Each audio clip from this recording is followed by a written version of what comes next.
bite-sized. My goodness, I just can never say it correctly. Bite-sized streaming newscast. Yeah, it's a little bit of a tongue twister there. I've said, look at Alyssa over there. She was jamming out to that intro, which she created. A little music. Shout out Alyssa. The producer booth. But thawing out this morning a little bit over the weekend. Obviously it was cold. We were out there Saturday morning, so it's good to see like it's starting to warm up. Be nice. So over the weekend it was the kickoff to the San Antonio rodeo season, and it was with the Western Heritage Parade and Cattle Drive. There we go. So we were out there all morning. We got to learn more about the history and just the significance of organizations participating. So let's rodeo San Antonio. It is officially time. Yeah, they're putting in the dirt this morning at the AT&T Center. So yeah, we are getting ready for rodeo season. But looking at some other news today, we will be hearing from the youngest world champion boxer who made San Antonio proud. Yes, the Tone this weekend.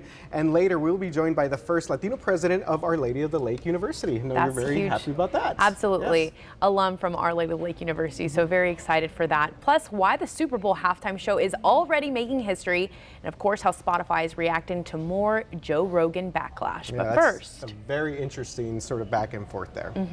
But first, we start this morning with the community still trying to do their part to help find Lena Keel as the search for this little girl extends into its 6th week. Still no answers. Yeah, hard to believe already 6 weeks in. A group of volunteers this weekend focused on Obi Schnabel Park on the northwest side. They looked for any areas that looked disturbed or anything that looks out of place in the search for this little girl. And many of these volunteers telling us they can't just sit by knowing that Lena has not been found. Her family still, of course, many questions. The community is involved. They want to know what happened. San Antonio police, of course, still asking for tips this morning in Lena's missing persons case. You can reach them, the missing person unit, at 210-207-7660. The Islamic Center of San Antonio, they've been very involved since the beginning, and Crime Stoppers, they're also offering rewards that total $150,000 combined. So if you have any information on the whereabouts of this little girl.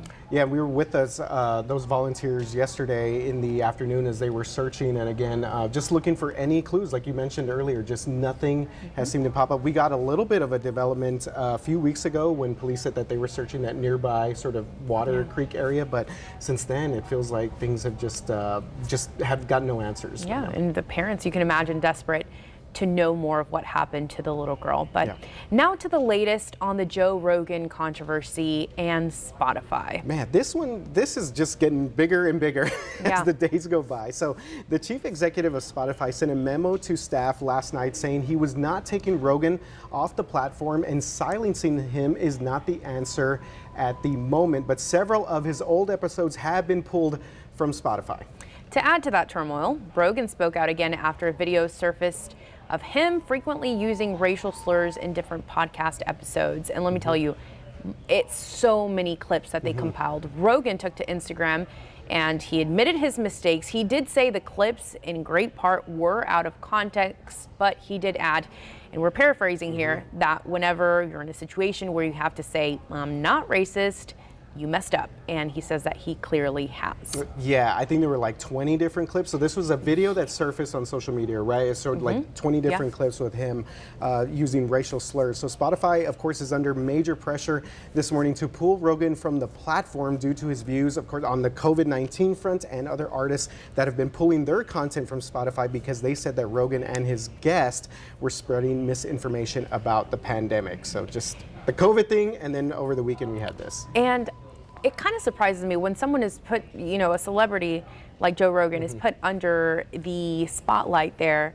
they usually just become silent. But Joe Rogan has taken to Instagram, as he usually does, and he's posted these lengthy statements of, again, accepting what he's done wrong. In the first case of the COVID-19 misinformation, he says that he usually does try to go back and clear things up. But we mentioned it last time, you don't have the same listeners every time. So how do you stop that misinformation from spreading? So he said he'd try to do better. In the case of this racial slur, this compilation, he says, yeah, he messed up. It was taken out of context, but he realizes what is wrong and what is incorrect. Right, and I think, as you mentioned, just the fact that he's going out, I think he's also trying to go to his listeners, the people that are his biggest fans and biggest followers on Spotify. So I want wonder if it's also a strategic move just in case something does happen where he is pulled off and he's at least able to keep his fan base to follow him wherever he may go. And before we move on, last point with that, also a big reason why Spotify probably won't silence him fully and pull him off. He has a $100 million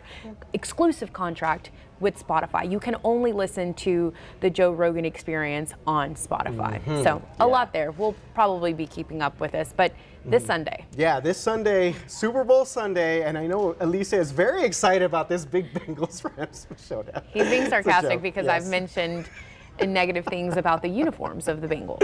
Yes, but a lot of people will be watching for the halftime show, of course, the commercials too, and this year's halftime show is featuring Dr. Dre, and now we know some other people. It's a pretty cool story here. Okay, Dr. Dre, if you don't know, he's a huge deal in the hip hop scene, and you may know him because of the, most recently with the Beats. Beats the headphones, by Dre. that's Dr. Dre behind Straight that. Out of Compton and yes, everything. He's made the historic move of adding 2 deaf rappers to this year's Super Bowl halftime show, and this is just so exciting, and it's going to be so cool to watch. Yeah, these 2 artists are named Sean Forbes and Warren Wawa Snipe. I hope I said that right. Yep, you did. They will appear alongside Dr. Dre, Snoop Dogg, Eminem, Mary J. Blige, and of course Kendrick Lamar.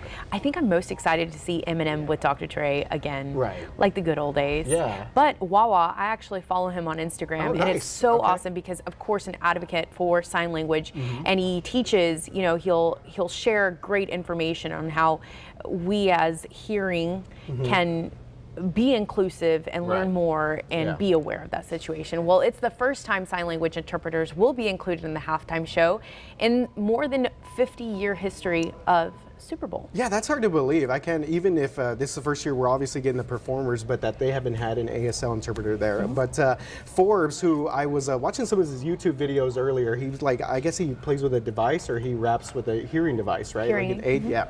So he said that being part of the Eminem camp, he's from Detroit, and sharing the stage with these iconic artists is a dream come true, and he hopes to open the door for other performers. Absolutely. Yeah, and cool. You've probably seen the viral videos on Instagram. I think I shared one. There was one interpreter who really stole the show, and I think it was with the Snoop Dogg song. That's right. So it's very cool because American Sign Language, it isn't just a language, like it is so much based on your facial expressions and just your movement of the body. So that'll be very exciting to watch. Yeah, as you mentioned, the SoCal Super Bowl. So obviously we got all these rappers and artists from the Southern California area. Dre, Snoop, man, it's going to be exciting. A good show. Yeah, hopefully the game is, well, the game's going to be whatever, I guess. All right. Why you give me that? I don't know. In the world of boxing. Yes. Shout out this morning to San Antonio's own and new world champion, Jesse Bam Rodriguez, who is now the youngest world champion boxer in the sport at just 22 years old. Look at that guy. 22 years old, yeah. Wow. Well, Rodriguez won the WBC World Super Flyweight Championship Saturday night in Phoenix, winning by a unanimous decision over Carlos Cuadras. Oh yeah, this was a big fight there. So our sports department caught up with Bam as he returned home from that big fight. Show me the belt. Describe it to me when they gave it to you. How did that feel? And it was my first time touching one. It was so amazing, man. I've always looked at these belts and wanted one myself, and I finally have it. It still hasn't hit me, it still feels like a dream, honestly. Not only that, but it's crazy, man. It's so surreal. It's everything, everything I've dreamed of since starting boxing. I've always dreamed of capturing my first world title, and to finally, live in the moment, it feels amazing. It was 12 rounds full of war, battle. I dropped him in the 3rd, and then in the 5th is when I really felt like I started taking over and just fighting my fight, started boxing him the way I was supposed to. But I came out with the victory, and I'm very happy. That's so awesome, and that's at the San Antonio International Airport where they welcomed him. Very, very cool. Congratulations to Bam, his team, and his family. Yeah, repping the Spurs cap there. So get this, Alicia, he wasn't even supposed to be in this title fight. He was actually a late replacement and moved up 2 divisions to fight in this match. And we have some viewer comments here. Yeah, of course people are excited. Leonel Martinez, he says, Rodriguez fought a great fight, looked comfortable and looked sharp in his fight. Great job, champ. Always got to be ready when your number is called, and he was definitely more than ready. Yeah, and Maribel Rioja says he called only 5 days to show up, and he definitely showed out. Congratulations, young man. 210 Bam, love that right there. And then JP Countdown Hernandez, City. órale vato, yes. So happy to hear this. Hard work and discipline paid off. Please keep that up for the sake of San Antonio's youth. Congrats. And that Jeff. is so huge. Putting giving a good example to our youth here in San Antonio. TJ Rios, he says, dope performance. Congratulations, champ. Erica Brito, he needs a parade. Hey, what a good idea. Yeah, he needs a parade. We need to go honking. Mayor Ron Nirenberg. There we go. Yeah, you know what? Maybe Nuremberg, Mayor Ron will give him a little shout out at City Council meeting coming up soon. So, yeah, a lot of people here, Ryu Banner, saying San Antonio's newest world champion boxer and youngest current in the world. Congrats to him. There's a huge boxing scene here in San Antonio, if you didn't know. You literally just read my mind right now. You read my mind. I used to want to box. Well, hey, you can still go to, hit up Jesse James Leja or hit up BAM's people. Yeah. Hey, Bam. Help me. But you brought up a great point, because this community still loves boxing, and it is such a great way for a lot of underserved communities to get out and do things. Golden Gloves. I mean, I just love the fact that San Antonio still really cares about this sport. You can see it there. I used to live about 2-3 years ago down the street from a local West Side boxing gym, literally probably half a mile away, so on the city's west side, and it was always packed, and you could always see the little kids and their parents, going into class. So that was always very exciting to see. So again, congrats to Bam and his team. Yeah, shout out to Bam Rodriguez. Big win there. So speaking of the West Side, Alicia, big change in leadership taking place here at Our Lady of the Lake. Yes, so I graduating from there, the jewel of the West Side, as they call it. Dr. Abel Antonio Chavez has been named the 10th president of the private Catholic university, and this after current president Diane Melby announced her retirement. Dr. Chavez is the son of immigrants and grew up in Denver and has earned 3 degrees, a Bachelor of Science in Mechanical Engineering, an MBA, and a doctorate in Civil and Environmental Engineering. And he joins us live this morning. Welcome, Dr. Chavez. Thank you for being with us on KSAT News Now. Good morning, Alicia. Good morning, RJ. What a pleasure to be here with you this morning. Thank you so much. Absolutely. Well, you currently serve as the VP for Enrollment and Student Success at Western Colorado University. Dr. Chavez, of course, your experience has provided you with the knowledge for university operations, but how does your background as a first generation allow you to better relate to students at Our Lady of the Lake University? Alicia, and I will also add one additional degree to the very good list that y'all shared couple minutes ago. I started at the community college, and so that also helps me, relate to students of today, to help them motivate and hopefully inspire them to, regardless if they were mid or low performers in high school or needed to start at the community college like myself, or first step into the higher education environment is at Our Lady of the Lake.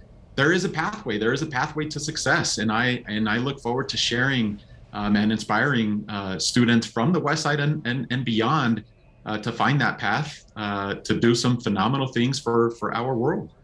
And Dr. Chavez, you obviously have some knowledge of the Texas-Mexico border. A lot of the students that enroll in Our Lady of the Lake University, they are from El Paso, they are from McAllen, from Brownsville. So we're talking about that same Texas-Mexico border. What would you tell these students? How is, again, your background relatable to them and their parents? Because, as me as a Mexicana, my parents were very involved in my process of staying in college. Yeah, and that is absolutely correct, Alicia, that in our communities, mom, maybe dad, but certainly mom are key decision makers.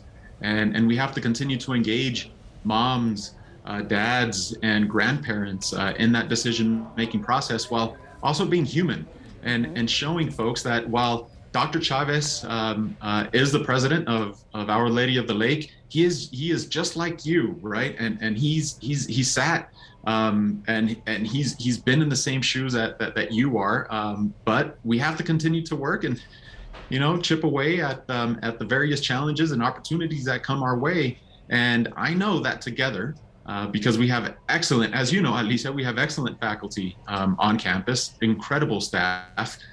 We will do this, and we will do this together. Dr. Chavez, I think the one thing that's definitely stands out to me, the first Latino president in this university's history.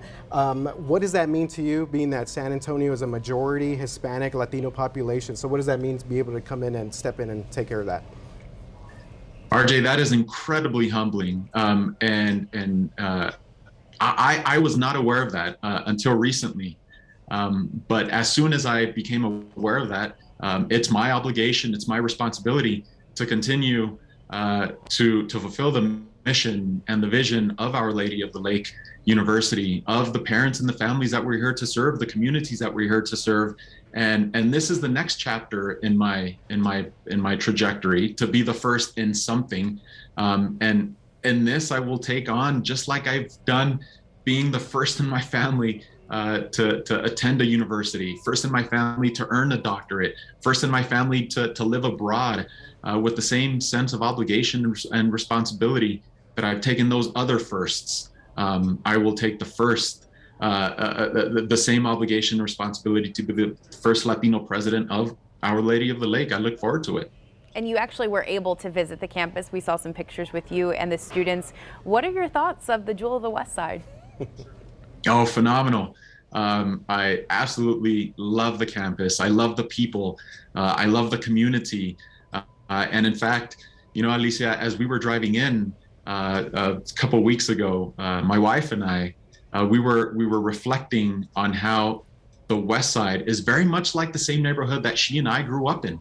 And we see the same stores, we see the same homes, we see the same beautiful families. We cannot wait to be a part of it. And the campus is phenomenal. We have a lot to work with and a lot to build from. And we will continue to build Our Lady of the Lake University on a global, on a international level, and send our students out to the world and receive the world on our campus. And we will do some phenomenal work. All right, Dr. Chavez, that's great stuff. So now a little bit more of a personal note here. What are you most looking forward to exploring besides the campus here in San Antonio? Are you excited about the food and the hangout spots? Maybe just going to a Spurs game? Is that what kind of interest you besides just being on campus? Spurs, and hopefully we could get them back in first place very soon. No doubt, and I'll be cheering there on the in the arena. Look, I have a sweet tooth, and I am told that San Antonio has some of the best pan dulce. Oh yes. And so I will be scouting every panaderia throughout San Antonio for the best pan dulce. I love to eat, finding some really good barbecue and tacos and any other recommendations that you all may have for me. Well, let me tell you, there is a great panaderia literally not even a mile away down the street from the university, so you'll be in good hands, and we look forward to see the impact you'll have on Our Lady of the Lake and of course the students there. Thank you so much, Dr. Chavez, for being with us this morning. My pleasure. Thank you for the work that both of you do. Thanks so much.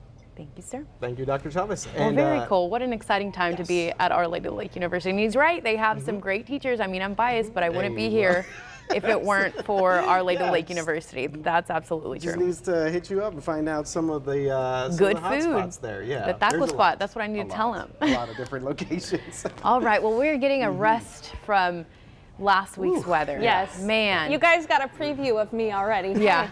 Okay. So, yeah, last week, I mean, cold. That is plain and simple, and a little icy too. A little bit. You know, I thought RJ and Alicia that I'd start off talking about a comparison though to last year, because anytime we get ice and cold now, it really does bring up memories of last year. And we're about to hit that 1 year anniversary, right? I think it's on Monday. Exactly. Valentine's Day. Never forget Valentine's Day. We won't. So let's talk a little bit about how this last week's ice event and cold compared to last year, guys. All right. So first of all, time spent below freezing last year, 4.5 days. That was a long time below freezing. That's why a lot of the plant life died and suffered from that. And then this past week, though, we were only below freezing for about 26 hours. Now, that's still significant enough. A lot of pipes up in the hill country froze for a little while because we were below freezing for so long. As far as frozen precipitation goes, you know, last year, we were looking at crippling ice and snow, not only around San Antonio, but across the state of Texas. And we had 4 separate snow events and ice events last year.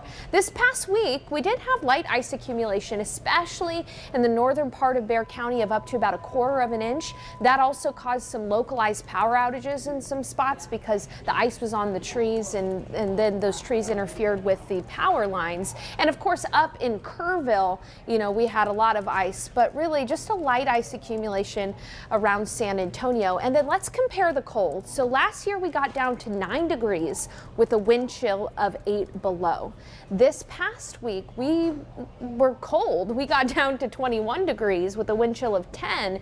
But just to put this in comparison, that's about a 15-degree difference there, 15 to 20 degree difference in temperatures. That's like the difference between a 75-degree day and a 90-degree day. So there's a big old difference there between how cold it was last year versus how cold it was this past week. So we are prepared, we are ready. You know, CPS restored a lot of that power by the end of the day. And again, I do not anticipate for us to see another event like last year for quite some time because it was just so prolific. Yeah. So, and today, guys, nothing but sunshine. So I know, we are being rewarded with a break in the weather because of last week's cold. Today, we're going to climb to near 60 degrees. It's a touch breezy out there. You know, we've got winds from the north gusting up to about 25 miles per hour. But watch this. I'm going to pull an Oprah here. Ooh. You get sunshine, you get sunshine, you get sunshine. We're gonna have sunshine to the end of the week, and temperatures will warm up to near 70 degrees.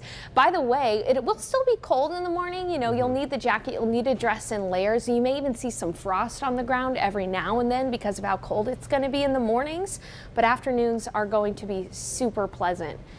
Now, I gotta bring the good and the bad, right? So the good is that it's gonna be gorgeous outside. The bad is that we're under some major drought conditions around South Central Texas, and we do not anticipate any rain over really the next 7 days, at least any substantial rain.